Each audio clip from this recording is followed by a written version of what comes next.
The bottom line is this is the biggest tax cuts and reform in the history of our country. Everything in here is really tremendous things for businesses, for people, for the middle class, for workers. Good morning and welcome to AM Joy. Just before departing for his Christmas vacation at his private club in Mar-a-Lago, where the initiation fee is $200,000 and annual dues run you $14,000, Donald Trump signed into law a major tax overhaul, the bulk of which will likely line the pockets of the various millionaires and billionaires who make up the platinum-plated Trump cabinet. Folks like Treasury Secretary Steve Mnuchin and real estate heir Jared Kushner, who stand to swirl away millions under the new tax scheme, according to the Center for American Progress. Not to mention the millions Republicans will shovel into Trump's own bank account through the bill. $11 million a year, according to a New York Times analysis.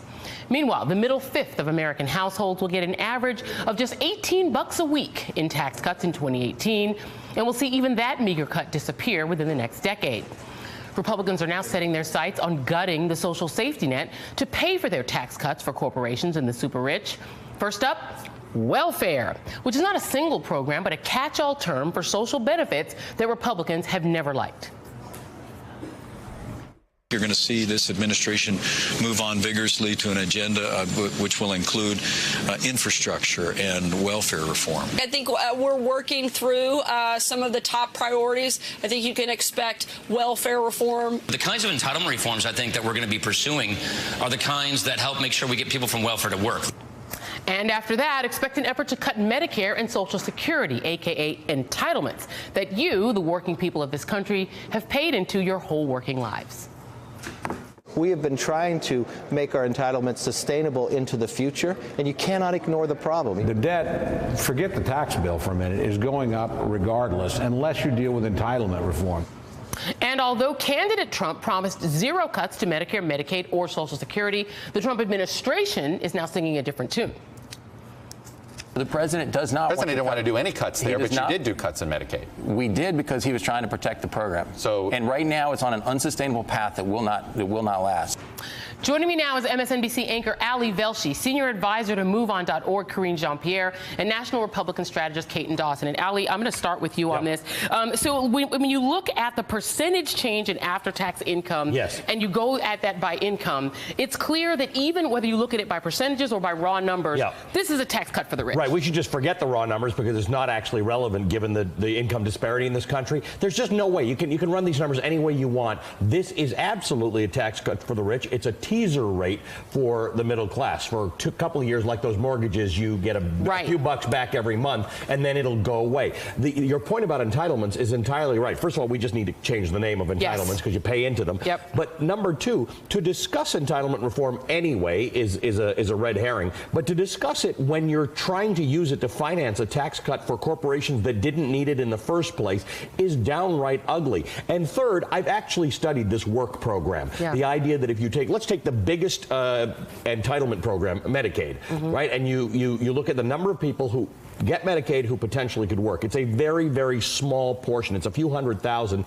It wouldn't move the needle. So if you're trying to find a way to pay for your $1 trillion deficit addition with this tax bill because you gave a cut to corporations, you're not going to get it done through entitlement reform. President Trump, in his speech in St. Louis, said, there are people who are working 3 jobs and then somebody next door to them who's not working at all on government assistance and getting more money. I doubt that story's true, but I thought we were done talking about welfare queens. I thought we were done talking about the stuff because we've realized it doesn't move the needle. Nothing wrong with fixing a system in which if there are some people who receive government assistance who could otherwise be working, I'm sure we could figure that out. But don't kid yourself into thinking that somehow this is going to deal with your very expensive tax cut for the rich. Yeah, absolutely. And, Caton, I'm wondering how do you justify that? Because you add on top of that just the members of the Trump cabinet and the money they're personally going to get from the estate tax, which is fewer than 1,100 families in the entire country of 326 million people that even pay the estate tax. That's going to go down to like 6,000 families, 5,500 families. And these guys are getting $4.5 million. Steve Mnuchin, Tillerson, Betsy DeVos, who's the heiress to the Amway fortune. How on earth can Republicans justify handing over that much money to the super rich and then turning around and cutting Medicaid? Well, how they adjust it is we're going to adjust it at the ballot box in 2018 and figure out the 69% of the people who don't itemize their deductions got a pretty good sized tax break. That's how it's going to work, in my opinion. These folks were rich coming into the administration, and when you define the level of rich, that's not $154,000 a year. They made millions, and whether they came from small businesses or large businesses, C corps or S corps, I move that to the side. I understand it sounds outrageous. I also understand that they pay a lot of property taxes and bills and all that, so I'm not here to defend the administration's picks. I'm here to tell you that I think the tax law was pretty good policy. I think that we have $21 trillion worth of debt. $10 billion of it came on the back of Barack Obama. $5 billion more came on the back of George Bush.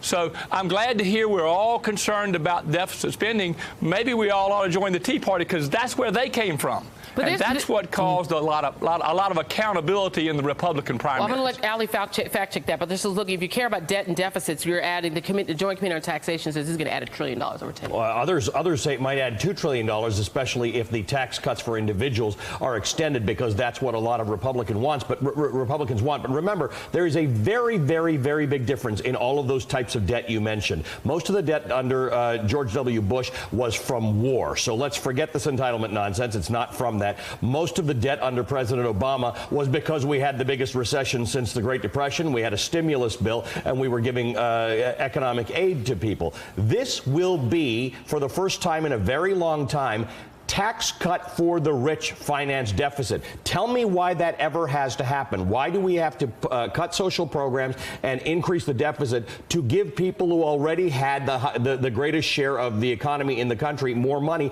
And the worst part about it is the corporate tax cuts. Corporations are swimming in money. Stocks are up 18% this year. They're at record highs. Profitability is high. Money is free. Interest rates are low. We are financing through the deficit a tax cut to the one sector of society that absolutely didn't need it. I'm going to let Karina in a minute, but I want to let Caden answer that first. Well, we're talking about corporations, S corps and C corps, and here we're going to start talking about, are there people, there are employees that work for those corporations. Those tax cuts, as we're saying, and the incentives to grow your business, whether it be a small business or a large corporation, has employees, has citizens there. They don't Those need the are incentive. voters. They got more money, more profitability, lower interest capital, free capital, $4 trillion, as the president likes to say, sitting overseas. Like, they're just the one group who actually doesn't need a hand right now. Yeah, they don't need help. I want to let Karina.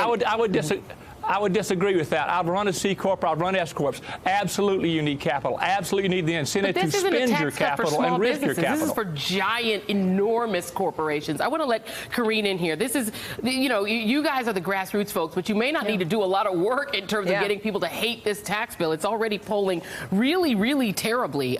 Good idea or a bad idea? This is the new NBC Wall Street Journal poll. This is Trump's plan, a good idea or bad idea. 24% say it's a good idea.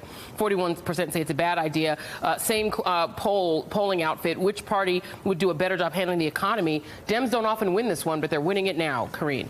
Yeah, because this is a complete political suicide for Republicans, especially as we're going into 2018 for the midterms elections. Look, what Donald Trump is doing is he is basically giving poor people, middle-class Americans, a lump of gold-plated coal for Christmas. That's all that he's doing. And not only that, it's a continuous nightmare that goes into 2018 and goes well beyond. He's going to be taking away health care from people. According to the CBO score, 13 million people are going to lose health care because they took away individual mandate, which is a key part of ACA. And how are they going to pay for this? Because it can't pay for itself. What they're going to do, and Republican leaders in the House have already said this, Donald Trump's administration has already said this. They're going to go into they're going to push forth the reconciliation process to try and pass a bill that's going to cut Medicaid, repeal Affordable Care Act, so that they can pay for this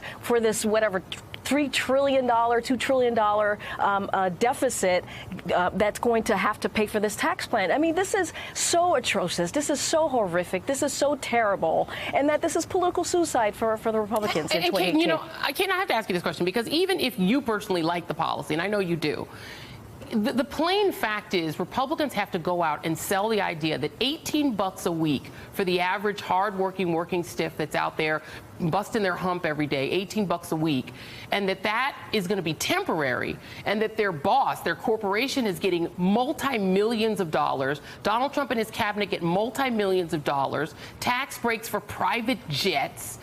The messaging is pretty easy here, and then they're going to turn around and say, oh, by the way, Paul Ryan is going to come calling and take away their Medicaid.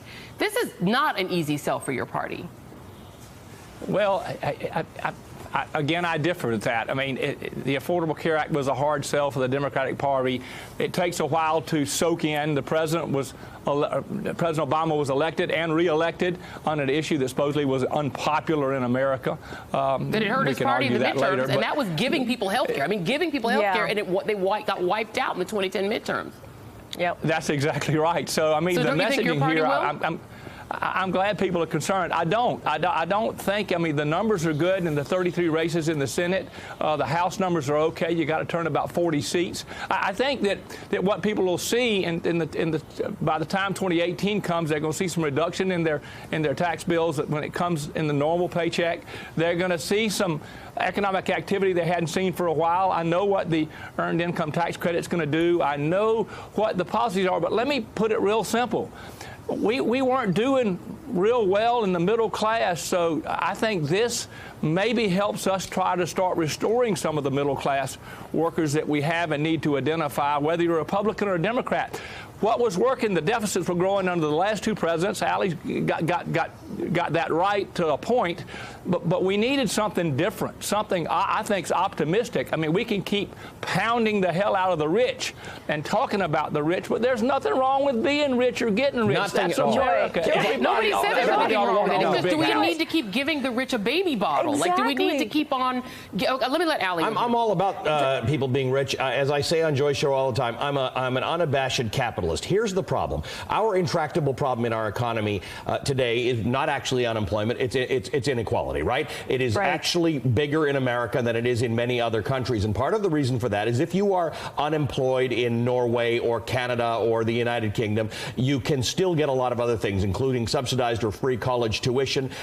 You can get child care. If you get a job, you get paternal and maternal leave, and you have job retraining. Because America, through its independent, individualistic streak, doesn't offer those things, if you are low income or unemployed in America, you are substantially worse off than the rich. I will never say that it is bad to be rich. I love the fact that people can aspire to be billionaires in America, and so should we all. But we do have an inequality problem that this tax code doesn't actually address. And I think that's the point here. Kate, and we are not against, I'm certainly not against people being rich. I'm not even against corporate tax cuts or tax cuts for the wealthy. Why we're doing it on the backs of the most needy in society in this particular case is what brought I'm going to give Karine the last word here, because there were a lot of really rich people. I mean, a lot of those Democrats that voted against this bill are rich. So it's not as if being rich is the problem. The problem is greed, I think, from a lot of people's point of view. Exactly. And just to add, this is going to increase inequality. We're talking about taking things away, benefits away from people who really need it, the poor, who really Medicaid, Medicare.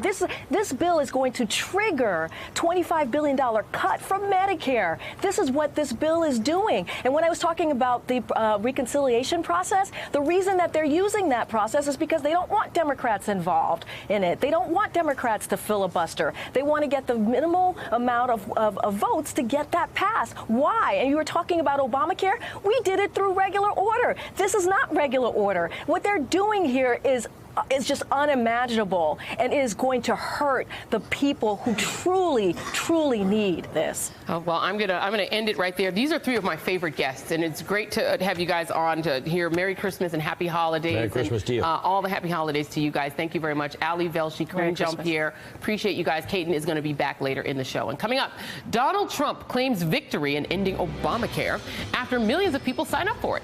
More of that next.